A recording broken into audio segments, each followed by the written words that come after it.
Hello. Oh, thanks for joining. I haven't done one of these for a while, so I figured I'd make a video about some quad shiatsu. Um, if you don't know, I have an X-Star. Yeah, I don't have a Mavic. I got an X-Star. I've had it for a year now, and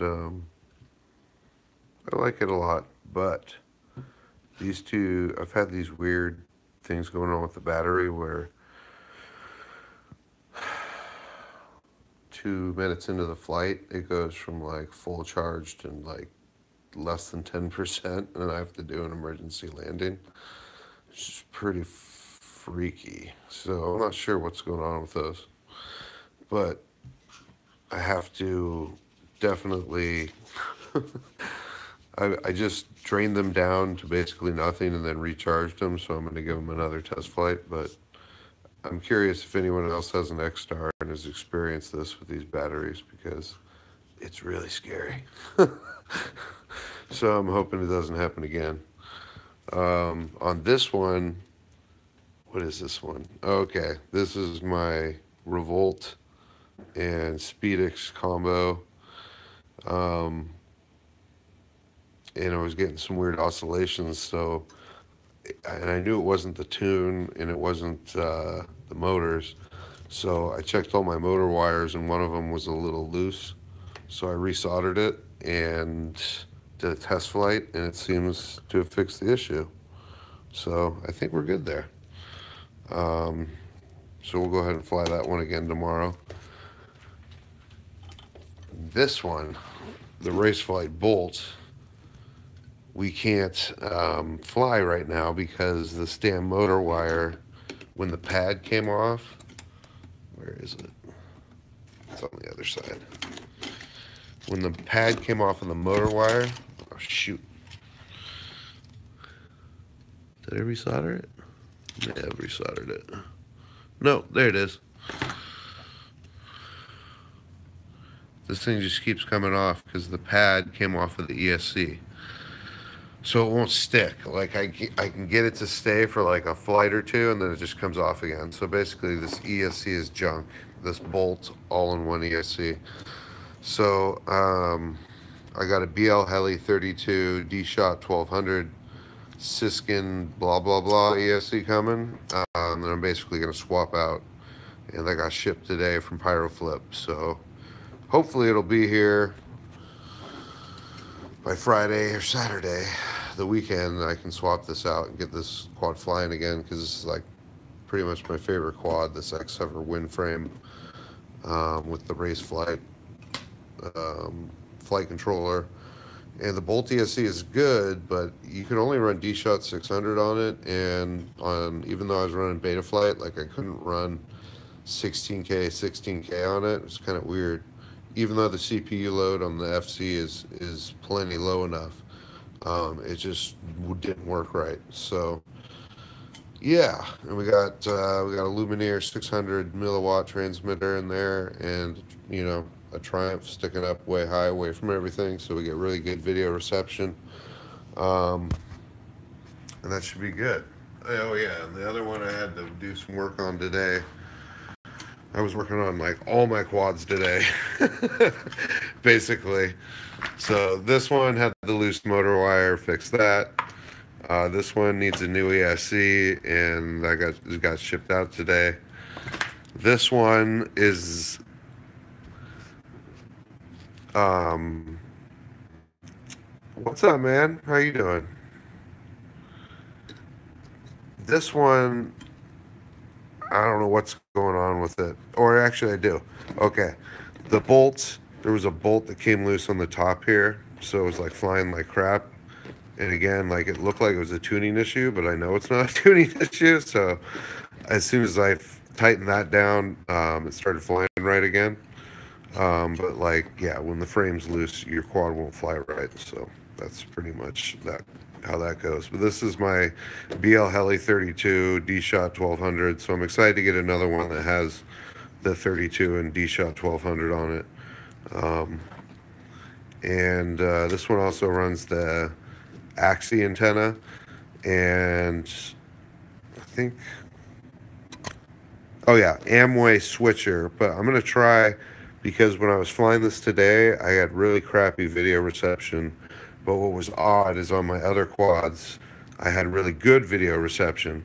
So I think it was just the channel I was on this. So I'm gonna switch channels and make sure that I'm still on 600 milliwatts. Sometimes you accidentally switch it, or shit happens. And if that doesn't improve it, then I'm going to swap out this Axie. But I really like it. It's always done very well. So I'm kind of surprised that all of a sudden it was just crappy. So I think it might have just been the channel I was on. Yeah, this is my quad with the nuts hanging off it. Freaking love it, dude. I'm going to go pick up another couple sets of these to put them on the quads because they're just funny as hell. The cherries. Yeah, pretty tight. Little 3D printed cherries for your quads. Put them on the bottom. Oh shit. So we got that going on. Worked on all those. So we tightened down this and it should be good.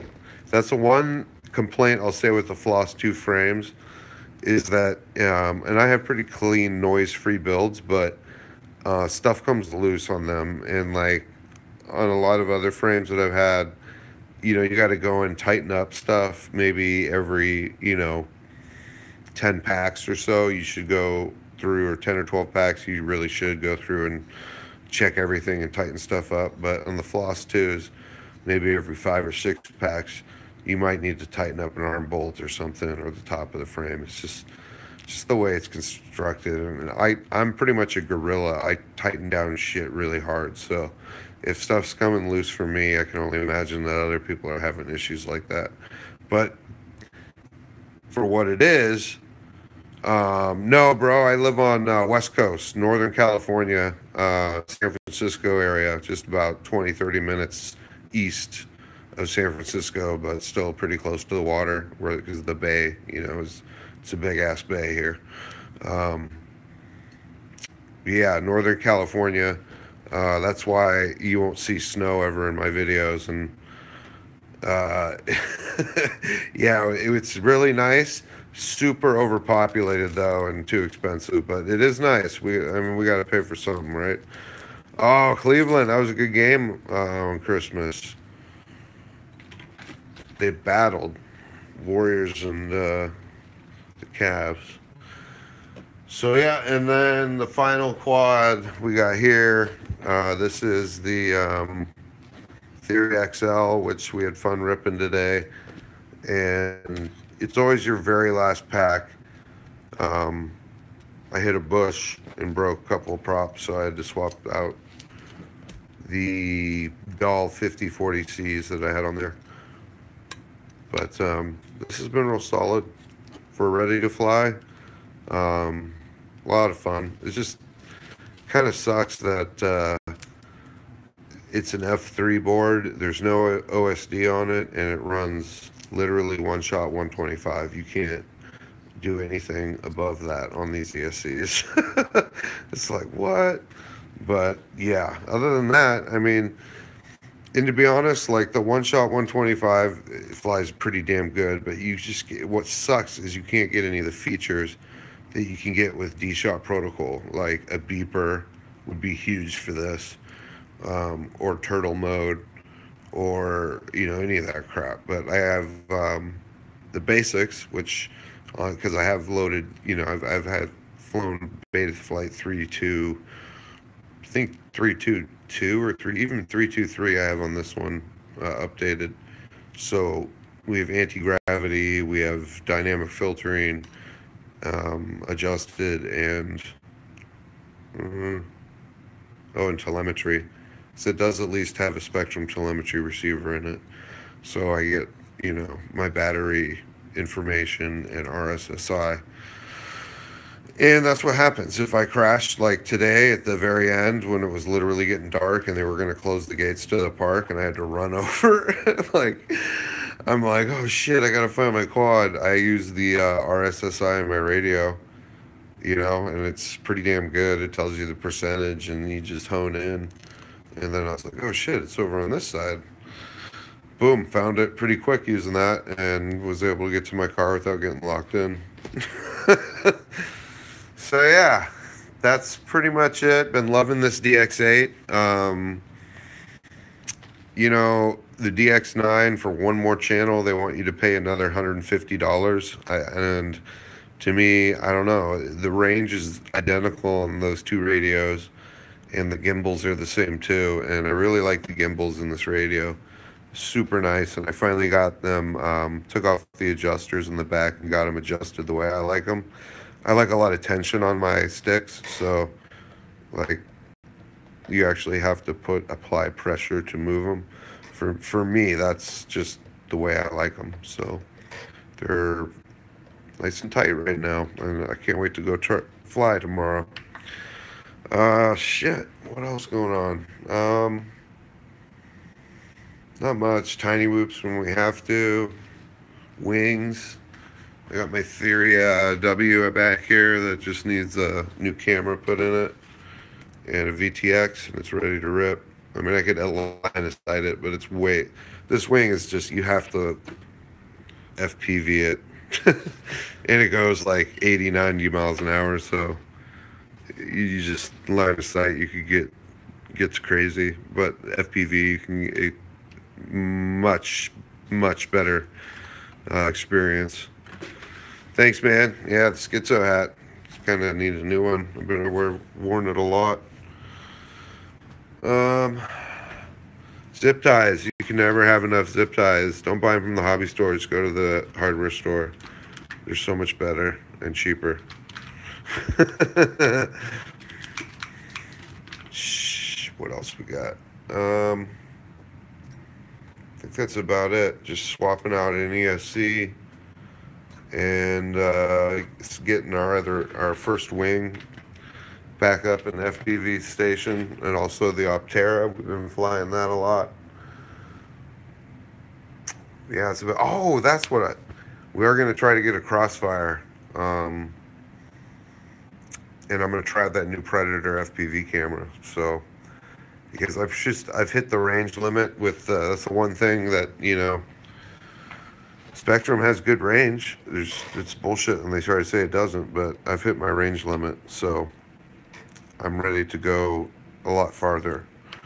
So the only thing that's going to allow me to do that is Crossfire. So we're going to get the big Crossfire, and I'm not going to get the little module unit crap. And I'm not sure if I can run my DX8 with that through like the trainer port, or do I need a completely different radio? I'm not sure, but I'm definitely getting a Crossfire system, the big dog. Because then with my wing, my Optera, and the right battery pack in it, I can literally fly to the top of the mountain that I live by, which has one of the farthest views in all of California.